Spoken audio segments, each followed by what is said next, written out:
A game with millions of active players is getting its last content drop in 4 months. Bungie announced Thursday that Destiny 2, the live-service shooter that has defined the studio since 2017, will receive its final update on June 9, 2026. The update is called Monument of Triumph, and after that date, no new expansions, no new seasons, no new story missions will ever arrive. The game stays online, but it stops evolving. This isn't how live-service games are supposed to end. The entire model depends on perpetual growth, new content every few months, seasonal passes that reset, players who return because there's always something new. Bungie built Destiny 2 around that promise. For nearly 9 years, the studio delivered expansion after expansion, Forsaken in 2018, Beyond Light in 2020, The Witch Queen in 2022, and the final shape just last year. Players invested thousands of hours grinding for gear that would be obsolete by the next season, because the next season was guaranteed. Until now. The decision comes after a catastrophic year for Bungie. Sony acquired the studio for $3.6 billion in 2022, betting that Destiny's live service expertise would anchor PlayStation's push into that market. Instead, Bungie laid off 220 employees in 2024, 17% of its workforce. Earlier this year, Sony wrote down $765 million on the acquisition, effectively admitting that Bungie wasn't worth what they paid. Player counts tell the same story.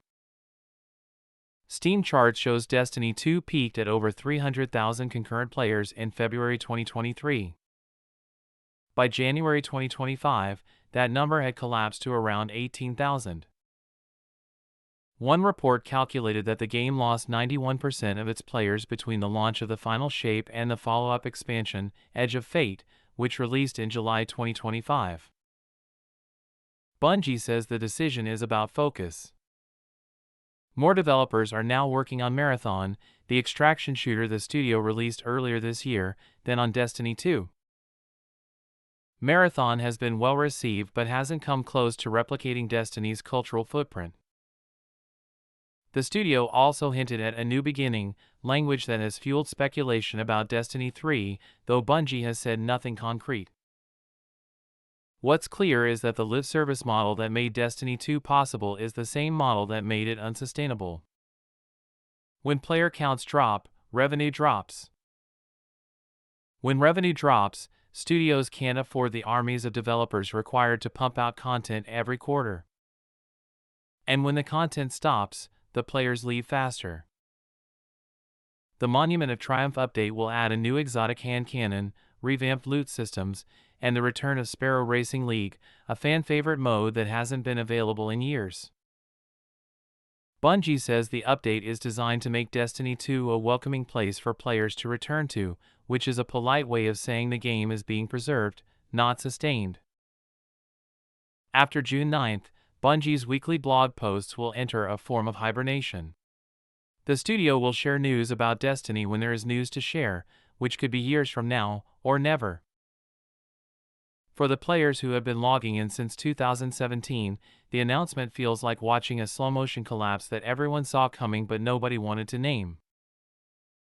One fan reaction summed it up: Destiny 2 died so Marathon could die a little bit later. The comment reflects a deeper anxiety in the gaming community that live-service games aren't designed to last. They're designed to extract as much money as possible before the studio moves on to the next extraction. Destiny 2 had one of the longest runs in the genre, but even 9 years wasn't enough to justify the cost of keeping it alive.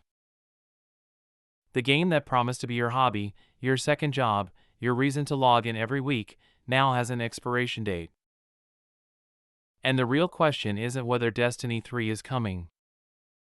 It's whether any live service game can survive long enough to make the investment worth it.